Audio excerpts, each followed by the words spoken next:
વિદ્યાર્થી મિત્રો, the HB Kapadia group of schools અને જીએસટીવીના સંયુક્ત ઉપક્રમે પ્રસારિત થતા કાર્યક્રમ પાસ થવાના પંચામૃતમાં હું મહેશ પટેલ આપનું હાર્દિક સ્વાગત કરું છું.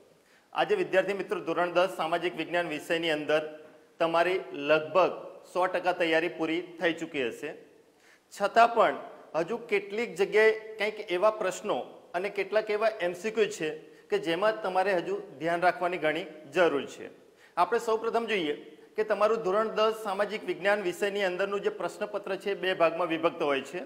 જેમાં પાર્ટ એ કે જેની અંદર 50 એમસીક્યુ હોય છે, જેના 50 ગુણ છે અને એમનો સમય છે 1 કલાક એટલે કે 60 મિનિટ છે. એટલે તમારે પ્રત્યેક એમસીક્યુ 1 મિનિટની અંદર પૂરો કરવાનો છે. એ પ્લાનિંગથી તમારે જવાબ લખવાના હશે. વત્તા પાર્ટ બી છે, એના પણ 50 ગુણ છે કે જે part B section A, section B, section C, section D એમ 4 ભાગમાં વિભક્ત છે. જેમાં સેક્શન એ છે એની અંદર 2 ગુણના 5 પ્રશ્નો પૂછાય એટલે એનો ગુણભાર 10. સેક્શન બી ની અંદર પણ 2 ગુણના પ્રશ્નો 5 પૂછાશે એટલે એનો ગુણભાર 10. સેક્શન સી ની અંદર 3 ગુણના 5 પ્રશ્નો પૂછાશે એટલે એનો ગુણભાર 15 માર્ક. જ્યારે સેક્શન ડી ની અંદર 5 ગુણના 3 પ્રશ્નો પૂછાશે એટલે એનો ગુણભાર પણ 15 માર્ક્સ છે. એટલે આમ 2 ભાગમાં વિભક્ત તમારું પ્રશ્નપત્ર હશે. પણ એમસીક્યુ અહીંયા મહત્વપૂર્ણ છે, કારણ કે એમસીક્યુ ની અંદર કાં તો તમને જવાબ સાચો હશે તો 1 ગુણ મળવાનો છે, કાં તો ખોટો હશે તો બિલકુલ તમારો 1 માર્ક્સ જવાનો છે. એટલે એમસીક્યુ ની અંદર કેટલીક બાબતો તમારે ધ્યાન રાખવાની છે, કારણ કે હવે બોર્ડ દ્વારા જે પ્રશ્નપત્ર આવે છે એની અંદર કેટલાક વૈવિધ્યસભર વિસ્તૃત પ્રકારના એમસીક્યુ આવતા હોય છે. એટલે એવા એમસીક્યુ ની અંદર તમારે ક્યાં ધ્યાન રાખવાનું છે એના માટે કેટલાક ઉદાહરણો સ્વરૂપે આ એમસીક્યુની આપણે ચર્ચા કરીએ. સૌ પ્રથમ જોઈએ કે જે એમસીક્યુ છે એ એમસીક્યુ ની અંદર અલગ અલગ ટાઈપના એમસીક્યુમાં જોઈએ તો અહીંયા એક એમસીક્યુ છે કે વર્ગમાં ગુજરાતના જાણીતા શિલ્પ સ્થાપત્યો અંગે એક ચર્ચા સભામાં વિદ્યાર્થીઓએ જુદા જુદા મંતવ્યો વ્યક્ત કર્યા છે, જે પૈકી સાચું કયું છે. એટલે કે આપણે અહીંયા સાચું મંતવ્ય કયું છે એ શોધવાનું છે. તો અહીંયા જુદા જુદા મંતવ્યો છે એની અંદરથી આપણે જોઈએ કે કિંજુ મંતવ્ય આપે છે કે મોઢેરાનું સૂર્ય મંદિર નકશીકામ ઈરાની શૈલીમાં છે. પંથી હીરા ભાગોળ એ ડભોઈ સાથે સંકળાયેલ સ્થાપત્ય છે. જ્યારે વિધિ જુમા મસ્જિદ એ વિશ્વભરમાં પ્રસિદ્ધ છે. જ્યારે મલક એ તાજમહેલ એ વિશ્વ પ્રસિદ્ધ અજાયબી છે. તો આની અંદર આપણે જોઈએ કે 4 પૈકી સાચું કોણ છે અથવા ખોટું કોણ છે એવા અલગ અલગ પ્રકારના પ્રશ્નો પૂછાતા હોય છે. તો આ પ્રશ્નોની અંદર આપણે જોઈએ તો અહીંયા પૂછ્યું શું છે કે ગુજરાતના જાણીતા શિલ્પ સ્થાપત્યો, અને અહીંયા રજૂઆત શેની છે એ તમારે ખાસ ધ્યાનમાં લેવાનું છે. તો અહીંયા ગુજરાતના જ જાણીતા શિલ્પ સ્થાપત્યો ધ્યાનમાં લેવાના, ભારતનું આપેલું હોય તો એ અલગ પડશે. એ પ્રકારે અહીંયા જોઈએ તો સાચા ઓપ્શન આની અંદરથી તમારે શોધવાના છે એ, બી, સી, ડી. તો એની અંદર આપણે જોઈએ કે તાજમહેલ છે એ વિશ્વ પ્રસિદ્ધ અજાયબી છે, પણ તાજમહેલ ગુજરાતમાં નથી. એટલે અહીંયા સાચા આ 3 છે. કોણ 3 સાચા છે?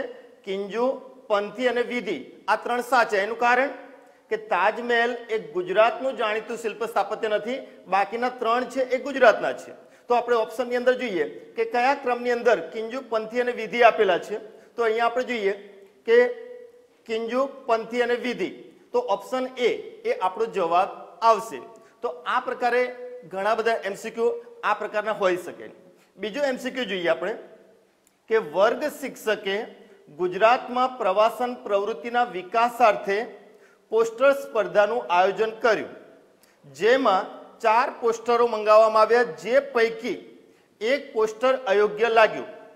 તો અહીંયા પોસ્ટર સ્પર્ધાનું આયોજન છે એની અંદરથી કયું પોસ્ટર અયોગ્ય છે એ આપણે શોધવાનું છે. અહીંયા તમારે પ્રશ્નને પૂરેપૂરો વાંચવાનો, સમજવાનો અને પછી જવાબ આપવા માટેનો નિર્ણય કરવાનો છે. પૂછવામાં શું આપ્યું? ગુજરાતમાં પ્રવાસન પ્રવૃત્તિના વિકાસાર્થે. તો આપણે અહીંયા જોઈએ ઓપ્શન કયા આપેલા છે. તો ઓપ્શન એ ગીરના સિંહ દર્શાવતું પોસ્ટર, બી મોઢેરા સૂર્ય મંદિરનું પોસ્ટર, સી સીદી સૈયદની જાળીનું પોસ્ટર, ડી કુતુબ મિનારનું પોસ્ટર. તો હવે અહીંયાથી શોધવાનું શું છે તો કયું પૈકી એક પોસ્ટર અયોગ્ય લાગ્યું તો અયોગ્ય પોસ્ટર કયું? તો આપણા માટે અયોગ્ય પોસ્ટર શોધવા જઈએ તો આ કુતુબ મિનાર આવશે. કેમ? કારણ કે બાકીના એ બી સી ની અંદરના જે પોસ્ટરો છે એ ગુજરાતને લગતા છે, જ્યારે કુતુબ મિનાર એ દિલ્હીની અંદર આવે. એટલે અહીંયા પૂછવામાં આવ્યું છે ગુજરાત વિશે અને આપ્યું છે દિલ્હીનું. એટલે આપણા માટે અયોગ્ય પોસ્ટર કયું હશે? તો એ આવશે ઓપ્શન ડી, કુતુબ મિનાર. એ પછી ત્રીજો એમસીક્યુ છે કે વિષય શિક્ષકે વિશ્વ વારસાના સ્થળો સંદર્ભે પ્રોજેક્ટ તૈયાર કરાવ્યા, જે 4 પૈકી એક પ્રોજેક્ટ અયોગ્ય જણાયો. તો તમારે અહીંયા વિશ્વ વારસાના સ્થળોના સંદર્ભમાં પ્રોજેક્ટ તૈયાર કરાવ્યા, તો એમાં એક પ્રોજેક્ટ કયો એવો છે કે જે વિશ્વ વારસાના સ્થળોમાં સંકલિત નથી? તો તમે જુઓ ઓપ્શન અહીંયા. પહેલું જોધાબાઈનો મહેલ, બી મુહમ્મદાબાદ નગર, સી જહાજ મહેલ, ડી તાજમહેલ. જોધાબાઈનો મહેલ છે એટલે કે ફતેપુર સિકરી એની અંદર આવે, મુહમ્મદાબાદ નગર એટલે કે ચાંપાનેર, અને જહાજ મહેલ જે બંગાળની અંદર આવે, અને તાજમહેલ એ વિશ્વની 7 અજાયબીઓની અંદર આગ્રાની અંદર આવે. તો અહીંયા જોધાબાઈનો મહેલ એટલે કે ફતેપુર સિકરી એ વિશ્વ વારસાના સ્થળ તરીકે પ્રસિદ્ધ છે. મુહમ્મદાબાદ નગર એટલે કે ચાંપાનેર એ પણ વિશ્વ વારસાનું સ્થળ છે. તાજમહેલ એ પણ વિશ્વ વારસાનું સ્થળ છે. પણ અહીંયા જહાજ મહેલ એને વિશ્વ વારસાના સ્થળ તરીકે પ્રસિદ્ધ કરેલું નથી. એટલે આપણો જવાબ અહીંયા આવશે ઓપ્શન સી. એટલે વિદ્યાર્થી મિત્રો તમારે અહીંયા એ ધ્યાન રાખવાનું છે કે પ્રશ્ન પોઝિટિવ પૂછેલો છે કે નેગેટિવ, સાચું શોધવાનું કયું છે કે ખોટું શોધવાનું કયું છે એને પણ ખાસ ધ્યાનમાં રાખવાનું. પ્રશ્ન ગુજરાતને લગતો છે કે ભારતને લગતો છે એ પણ ખાસ ધ્યાન રાખીને તમારે જવાબ આપવાનો રહેશે. એ સિવાય બીજા આગળના એમસીક્યુ જોઈએ કે જેમાં આંકડાકીય માહિતીને લગતા પણ એમસીક્યુ પૂછવામાં આવતા હોય છે. અહીંયા જોઈએ કે નીચે આપેલા ચાર્ટ્સને આધારે યોગ્ય વિકલ્પ પસંદ કરો. તો અહીંયા રાઉન્ડની અંદર ચાર્ટ્સ આપેલો છે કે જેમાં આ ભાગ છે એ 59% વિસ્તાર દર્શાવે છે, જે એ ઓપ્શનમાં છે. અહીંયા બી ની અંદર 40% વિસ્તાર છે, જ્યારે અહીંયા સી ની અંદર 1% વિસ્તાર આપેલો છે. જરા ઓપ્શન આપણે જોઈએ તો અહીંયા એ બી સી ડી 4 ઓપ્શન છે કે જેમાં એ ની અંદર શું આવશે, બી ની અંદર કયો ભાગ અહીંયાથી આવશે અને સી માં કયો ભાગ આવશે એ તમારે શોધવાનું છે. એટલે કે દરેક ક્ષેત્રનું ક્યાં કેટલું પ્રમાણ છે એ તમને ખ્યાલ હોવું જોઈએ, તો જ તમે અહીંયા જવાબ સાચો આપી શકશો. અહીંયા તમે જો કે એ ની અંદર ગીચ જંગલો, બી ખુલ્લા જંગલો, સી મેનગ્રુવ જંગલો. જ્યારે બી ઓપ્શનની અંદર પહેલા ક્રમે આપેલું છે એ ખુલ્લા જંગલો, બી મેનગ્રુવ જંગલો, સી ગીચ જંગલો. સી ની અંદર ઓપ્શન આપેલા છે એ મેનગ્રુવ જંગલો, ગીચ જંગલો, ખુલ્લા જંગલો. ઓપ્શન ડી એવું કહે છે કે ઉપરોક્ત 3 વિકલ્પ પૈકી એક પણ સાચો નથી. તો આપણે અહીંયા શોધવાનું છે કે ખરેખર 59% એટલે કોનું પ્રમાણ છે? તો 59% પ્રમાણ એટલે કે ભારતમાં જે ગીચ જંગલો છે એનું પ્રમાણ 59% છે, ખુલ્લા જંગલો છે જેનું પ્રમાણ 40% છે, દરિયા કિનારે જોવા મળતા જંગલો એટલે કે મેનગ્રુવ જંગલો કે જેનું પ્રમાણ 1% છે. તો આપણને અહીંયા ઓપ્શન એ સાચો જવાબ મળી શકે છે. એટલે આપણે અહીંયા સાચો જવાબ બનશે ઓપ્શન એ. એ પછી જોઈએ કે વર્ગમાં શિક્ષકે પૂછેલા 4 પ્રશ્નોના જુદા જુદા વિદ્યાર્થીઓએ જવાબ આપ્યા, જે પૈકી એક જવાબ ખોટો જણાયો. એટલે શિક્ષકે 4 પ્રશ્નો પૂછ્યા, 4 અલગ અલગ જવાબ મળ્યા, જે પૈકી એક જવાબ ખોટો છે. જે ખોટો જવાબ કયો છે એ તમારે અહીંયા શોધવાનો છે. તો વિદ્યાર્થી મિત્રો જોઈએ અહીંયા 4 જવાબ કયા છે. તો ઓપ્શન એ ની અંદર જય એવું કહે છે કે કાન્હા રાષ્ટ્રીય ઉદ્યાન મધ્યપ્રદેશમાં છે. બી મિત એવું કહે છે કે બાંદીપુર રાષ્ટ્રીય ઉદ્યાન કર્ણાટકમાં આવેલો છે. સી ધ્રુવ એવું કહે છે કે કોર્બેટ નેશનલ પાર્ક રાષ્ટ્રીય ઉદ્યાન એ ઉત્તરાંચલ એટલે કે ઉત્તરાખંડની અંદર આવેલો છે. જ્યારે ડી દીપ એવું કહે છે કે ચંદ્રપ્રભા રાષ્ટ્રીય ઉદ્યાન ઉત્તર પ્રદેશમાં છે. તો અહીંયા વિદ્યાર્થી મિત્રો સમજવા જેવો પ્રશ્ન છે કે ખરેખર કાન્હા મધ્યપ્રદેશમાં જ છે, બાંદીપુર પણ કર્ણાટકમાં છે, કોર્બેટ પણ ઉત્તરાખંડની અંદર છે અને ચંદ્રપ્રભા ઉત્તર પ્રદેશમાં છે. તો ખોટું કોણ, કેવી રીતે શોધવું? તો એની અંદર તમારે અહીંયા ખાસ એ ધ્યાનમાં લેવાનું છે કે કાન્હા રાષ્ટ્રીય ઉદ્યાન છે, બાંદીપુર પણ રાષ્ટ્રીય ઉદ્યાન છે, કોર્બેટ પણ રાષ્ટ્રીય ઉદ્યાન છે, પણ ચંદ્રપ્રભા રાષ્ટ્રીય ઉદ્યાન નથી, એ અભયારણ્ય છે. એટલે અહીંયા ખોટો જવાબ કયો આપણા માટે બનશે? તો દીપ દ્વારા આપવામાં આવેલો જવાબ ચંદ્રપ્રભા રાષ્ટ્રીય ઉદ્યાન ઉત્તર પ્રદેશમાં છે એ જવાબ ખોટો મળે, કારણ કે રાષ્ટ્રીય ઉદ્યાન નથી, અભયારણ્ય છે. તો આ રીતે આવા અલગ અલગ પ્રકારના પ્રશ્નો પૂછી શકાય. અહીંયા અભયારણ્યો, રાષ્ટ્રીય ઉદ્યાનો અને જૈવ આરક્ષિત ક્ષેત્રો છે એને ઉત્તરથી દક્ષિણ તરફ અથવા પૂર્વથી પશ્ચિમ તરફ ગોઠવવાના હોય એને લગતા પણ એમસીક્યુ પૂછી શકાતા હોય છે અને વારંવાર અહીંયાથી એમસીક્યુ પૂછાતા હોય. એટલે ભારતના મહત્વના અભયારણ્યો, રાષ્ટ્રીય ઉદ્યાનો અને જૈવ આરક્ષિત ક્ષેત્રો ઉત્તરથી દક્ષિણ તરફ ગોઠવી અને કયા રાજ્યો સાથે સંકળાયેલા છે એ બરાબર તૈયારી કરી લેજો. આગળ એક એમસીક્યુ છે કે ઉદ્યોગોને સ્થાપનાને આધારે ચડતા ક્રમમાં ગોઠવતા સાચો ક્રમ કયો બને? એટલે અહીંયા ઓપ્શન આપેલા છે. એની અંદર શણ ઉદ્યોગ, પછી સિમેન્ટ ઉદ્યોગ, ખાતર ઉદ્યોગ, સુતરાઉ કાપડ ઉદ્યોગ. બીની અંદર સુતરાઉ કાપડ, શણ ઉદ્યોગ, સિમેન્ટ ઉદ્યોગ, ખાતર ઉદ્યોગ. સીની અંદર શણ ઉદ્યોગ, સુતરાઉ કાપડ ઉદ્યોગ, ખાતર ઉદ્યોગ, સિમેન્ટ ઉદ્યોગ.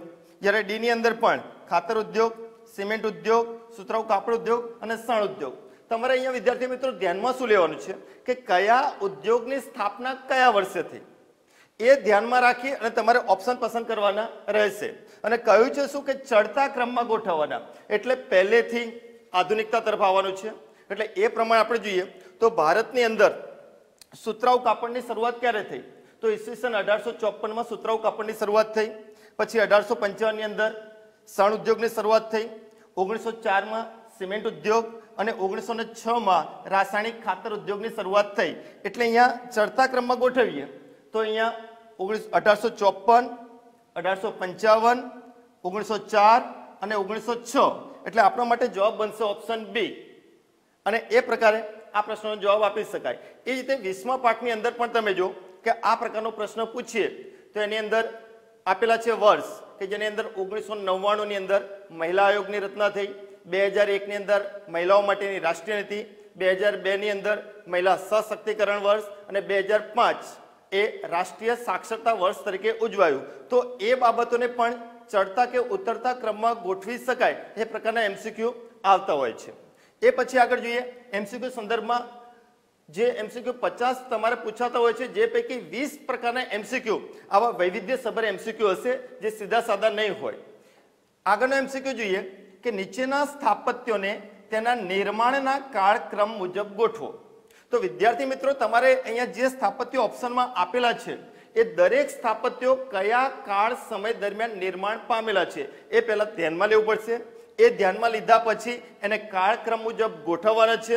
એટલે એ પ્રકારે માનસિક તૈયારી રાખી અને દરેક સ્થાપત્ય કઈ રીતે નિર્માણ, કયા સમયગાળામાં નિર્માણ પામ્યું છે એ ધ્યાનમાં રાખવું જોઈએ. તો આપણે જોઈએ કે તાજમહેલ છે એનું નિર્માણ ક્યારે થયું? તો તાજમહેલનું નિર્માણ 1653માં થયું. હમ્પી કે જેનું નિર્માણ 1529માં થયું. હુમાયુનો મકબરો તો એનું નિર્માણ 1565માં થયું. જ્યારે કુતુબ મિનાર તો એનું નિર્માણ 1210માં થયું. હવે કાળક્રમ મુજબ ગોઠવવાના છે તો આપણા માટે પહેલું કયું આવશે? તો જે પહેલા નિર્માણ પામેલું હોય એટલે કે કુતુબ મિનાર આવશે. અને ત્યાર પછી બીજું કયું ઓપ્શન આવશે? તો બીજું એના પછીનું એટલે કે હમ્પી આવશે.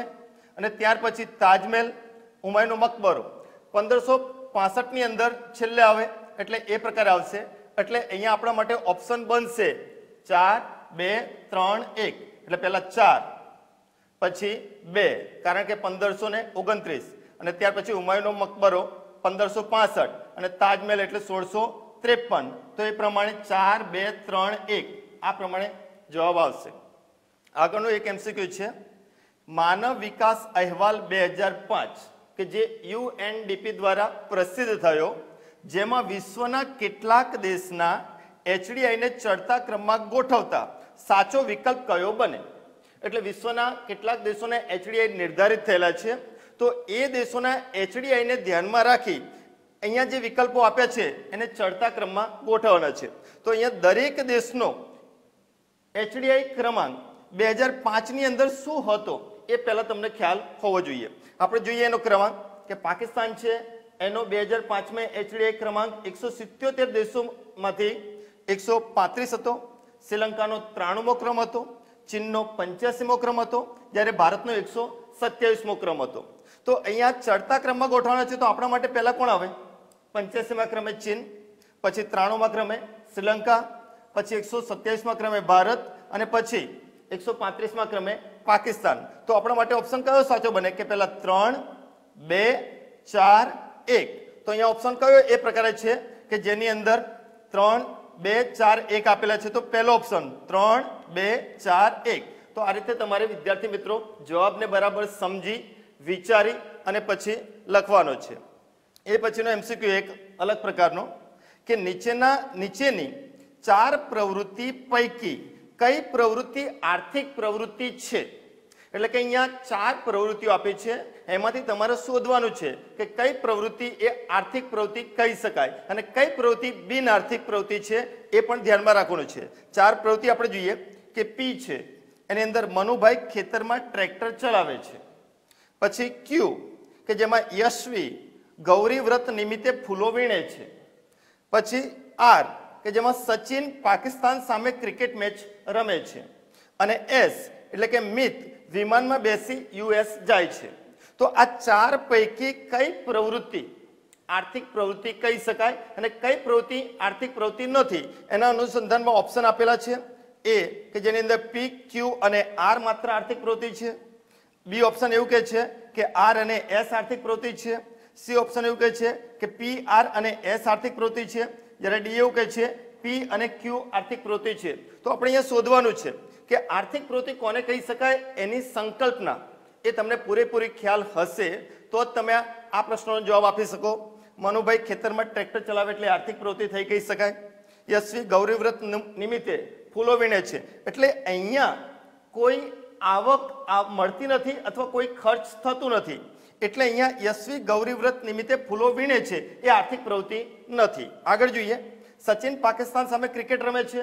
તો ઇન્ટરનેશનલ ક્રિકેટ રમવાથી આવક ઊભી થાય છે, એમને પણ કેટલીક આવક એ કાળ દરમિયાન મળતી હોય છે.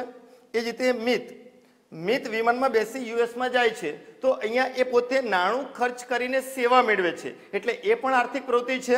તો આપણા માટે માત્ર ક્યુ એ આર્થિક પ્રવૃત્તિ નથી, એ સિવાયની પી, આર, એસ એ આર્થિક પ્રવૃત્તિ કહી શકાય. તો ઓપ્શન આપણે જોવો કે ક્યાં છે પી, આર, એસ. તો અહીંયા ઓપ્શન સી આપેલું છે, પી, આર અને એસ. તો આપણા માટે જવાબ સાચો બનશે સી ઓપ્શન. તો આ પ્રકારના 20 થી 22 પ્રશ્નો એમસીક્યુ ની અંદર હશે અને આવા જે એમસીક્યુ પૂછાય એની અંદર બરાબર સમજી વિચારીને જવાબ લખવાનો છે.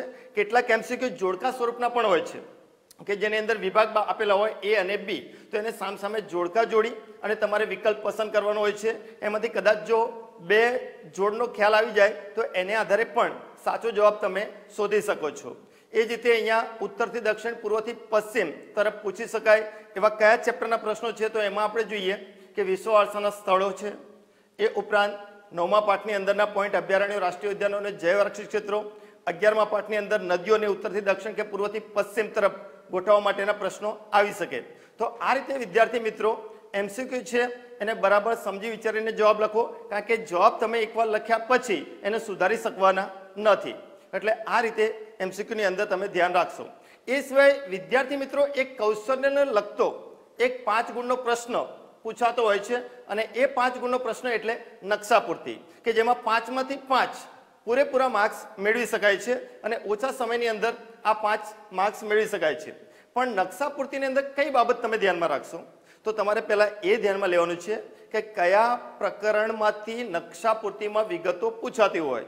તો એની અંદર જોઈએ કે પ્રકરણ 10 કે જેની અંદર કૃષિ પાકો છે. તો એમાંથી કોઈ એક કૃષિ પાક ઉત્પન્ન કરતો પ્રદેશને લગતો પ્રશ્ન હોય. પ્રકરણ 11 માંથી નદી, બંધ કે મુક્ત ત્રિકોણ પ્રદેશને લગતી એક વિગત હોય છે.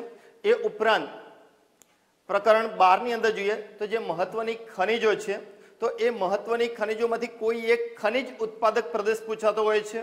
પ્રકરણ 14 કે જેમાં ઉદ્યોગો આપેલા છે તો કોઈ એક ઉદ્યોગનું કેન્દ્ર નામ સાથે દર્શાવવાનું હોય છે. અને પ્રકરણ 15 કે જેની અંદર વાહન વ્યવહારને લગતી વિગતો પૂછાતી હોય છે. તો આ મુખ્ય ચેપ્ટર છે કે જેમાંથી નકશા પૂર્તિની અંદર મોટાભાગે વિગતો પૂછાતી હોય છે. ફરી પ્રકરણ નંબર બોલું કે પ્રકરણ 10, 11, 12, 14 અને 15 અપવાદ સ્વરૂપે પ્રકરણ 9 અને 13 માંથી ક્યારેક વિગતો પૂછાતી હોય છે કે જેની અંદર રાષ્ટ્રીય ઉદ્યાનો, અભયારણ્યો અને 13મા પાઠમાંથી તાપ વિદ્યુત મથકનું કેન્દ્ર અથવા અણુ વિદ્યુત મથકનું કેન્દ્ર કે કોલસા ઉત્પાદક પ્રદેશ આવી વિગત હોઈ શકે. પણ મોટા ભાગે જે વિગતો પૂછાતી હોય છે એના અનુસંધાનમાં આપણે નકશા પૂર્તિ કરીએ. હવે નકશા પૂર્તિ જ્યારે વિદ્યાર્થી મિત્રો તમે કરો છો તો તમારી મુખ્ય સપ્લિમેન્ટરીના છેલ્લા પેજ ઉપર નકશો છાપેલો હશે. હવે નકશા પૂર્તિ કરતી વખતે માત્ર ને માત્ર પેન્સિલનો જ ઉપયોગ થાય, ક્યાંય પેનનો ઉપયોગ થતો નથી. નકશા પૂર્તિ કરવામાં તમારે ખાસ ધ્યાન એ રાખવાનું છે કે સંજ્ઞા સૂચિ વગર નકશા પૂર્તિ કરવામાં આવે તો એના માર્ક્સ મળી શકતા નથી. એટલે જે તમને 5 વિગત પૂછવામાં આવી છે એના અનુસંધાનમાં તમે નકશા પૂર્તિ કરશો અને કેવી રીતે તમે નકશો પૂરશો એનો તમને પૂરો અહીંયા ખ્યાલ આપું કે જેથી કરીને ભૂલ થઈ શકે નહીં. માનો કે અહીંયા 5 વિગત આપેલી છે નકશાની અંદર. તો પહેલા સંજ્ઞા સૂચિ અને એ પ્રમાણે અહીંયા માળખું બાંધ્યું, જેમાં આપેલું છે કે ચાનું ઉત્પાદન કરતો કોઈ એક પ્રદેશ. તો તમારે અહીંયા ચાનું ઉત્પાદન કરતો પ્રદેશ પૂછ્યો છે. પ્રદેશ એટલે મોટો વિસ્તાર છે, એટલે તમારે અહીંયા જે સંજ્ઞા આપી છે એ સંજ્ઞા એ પ્રદેશમાં 2 કે 3 સંજ્ઞા કરવી જોઈએ કે જેને કારણે તમારે મોટો પ્રદેશ કે વિસ્તાર દર્શાવવાનો છે. તો ચાનું ભારતમાં સૌથી વધુ ઉત્પાદન અસમમાં થાય છે. તો આપણે અહીંયા અસમની અંદર 2 કે 3 સંજ્ઞાથી ચા ઉત્પન્ન કરતો પ્રદેશ છે એવું દર્શાવી શકીએ. એ પછી જોઈએ પ્રકરણ 11 ની અંદર નદી, બંધ અને મુક્ત ત્રિકોણ પ્રદેશને લગતો પ્રશ્ન પૂછાય. તો એની અંદર આપેલી વિગત છે કે દામોદર ખીણ યોજના, એટલે કે દામોદર નદી ઉપરનો બંધ તમારે દર્શાવવાનો છે અને એના માટે સંજ્ઞા સૂચિ મોટાભાગે આ પ્રકારની હોય છે. તો દામોદર ખીણ યોજના તમે જુઓ કે જે અહીંયા આપેલી છે.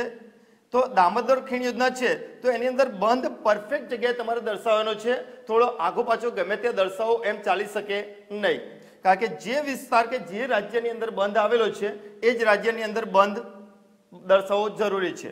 વત્તા અહીંયા જે આ નદી છે દામોદર એ અહીંયાથી પસાર થતી ગંગાને મળી જાય છે, એટલે આ નદી તમારે બાંગ્લાદેશની બોર્ડર સુધી લંબાવવાની નથી. એટલે જેટલો નદીનો વિસ્તાર છે એટલો જ તમારે અહીંયા અંકિત કરવાનો છે. ત્રીજી વિગત જોઈએ, 12મા પાઠની વિગત છે તાંબુ મળતું હોય એવું રાજ્ય. તો અહીંયા તાંબુ મળતું હોય એવું રાજ્ય જોઈએ તો એ રાજ્ય આપણે આંધ્રપ્રદેશ લઈએ, કારણ કે 12મા પાઠની અંદર જે પણ ખનિજો છે એ બધી ખનિજોમાં એક કોમન રાજ્ય છે અને એ રાજ્ય છે આંધ્રપ્રદેશ. એટલે વિદ્યાર્થી મિત્રો કોઈ પણ ખનિજ 12મા પાઠને લગતી પૂછાય તો તમારે અહીંયા આંધ્રપ્રદેશના આટલા વિસ્તારમાં દર્શાવો તો એ તમારું સાચું પડવાનું જ છે. પણ અહીંયા દર્શાવો તમે આ વિગત ત્યારે બ્રેકેટમાં રાજ્યનું નામ લખવું જરૂરી છે, કારણ કે તમે વિગત દર્શાવો તો કયા વિસ્તારમાં દર્શાવી છે એ નકશા વાચકને ખ્યાલ આવી શકે નહીં, એટલે પાછળ બ્રેકેટમાં રાજ્યનું નામ લખવું જરૂરી છે. એ જ રીતે 10મા પાઠની અંદર કૃષિ ઉત્પાદક પ્રદેશમાં પણ બ્રેકેટમાં કયા વિસ્તારમાં તમે દર્શાવો છો એ નામ લખવું પણ જરૂરી છે. આગળ જોઈએ ઉદ્યોગનું કેન્દ્ર, 14મા પાઠની વિગત સિમેન્ટ ઉદ્યોગનું કેન્દ્ર. તો અહીંયા નામ સાથે દર્શાવવાનું હોય છે, પણ મોટાભાગના વિદ્યાર્થીઓ સિમેન્ટ ઉદ્યોગનું કે કોઈ પણ ઉદ્યોગનું કેન્દ્ર દર્શાવે એટલે સીધી સંજ્ઞા ગમે ત્યાં દર્શાવી દેતા હોય છે, પણ એવું નથી વિદ્યાર્થી મિત્રો. જ્યારે ઉદ્યોગનું કેન્દ્ર દર્શાવો એટલે એ ચોક્કસ સ્થળ છે, એટલે ચોક્કસ જગ્યાએ જ એ અંકિત થવું જોઈએ. પણ એના માટે સૌપ્રથમ તમારે ડોટ કરીને નક્કી કરો કે આ ડોટ છે એ ચેન્નઈ છે અને બાજુમાં એની સંજ્ઞા એટલે એ સિમેન્ટ ઉદ્યોગનું કેન્દ્ર છે એ સ્પષ્ટ કરે. એટલે કોઈ પણ ઉદ્યોગનું કેન્દ્ર દર્શાવો તો એના માટે તમારે ડોટ કરીને પહેલા એ શહેર કે સ્થળ નક્કી કરવાનું અને ત્યાર પછી બાજુમાં સંજ્ઞા કરવાની રહે છે. અહીંયા ડોટ શું દર્શાવે? ચેન્નઈ છે અને સંજ્ઞા શું દર્શાવે છે કે સિમેન્ટ ઉદ્યોગનું કેન્દ્ર છે, એટલે સ્પષ્ટ એનું વાંચન થઈ શકે. એ પછી દિલ્હીથી મુંબઈ જતો રેલ માર્ગ, મોટાભાગે 15મા પાઠમાંથી વાહન વ્યવહારને લગતો એક પ્રશ્ન પૂછાય કે જેની અંદર સડક માર્ગ, રેલવે માર્ગ, હવાઈ માર્ગ મોટાભાગે પૂછાતા પ્રશ્નો છે કે જેમાં સુવર્ણ ચતુર્ભુજ અને કોરિડોર માર્ગ પણ મહત્વના વિગત તરીકે પૂછાતા પ્રશ્નો છે. અહીંયા આપેલો છે દિલ્હીથી મુંબઈ જતો રેલ માર્ગ, વચ્ચેના 2 અટક સ્થાનો દરેક વિગતની અંદર તમારે દર્શાવવાનો હોય છે જે વાહન વ્યવહારને લગતો પ્રશ્ન હોય એની અંદર.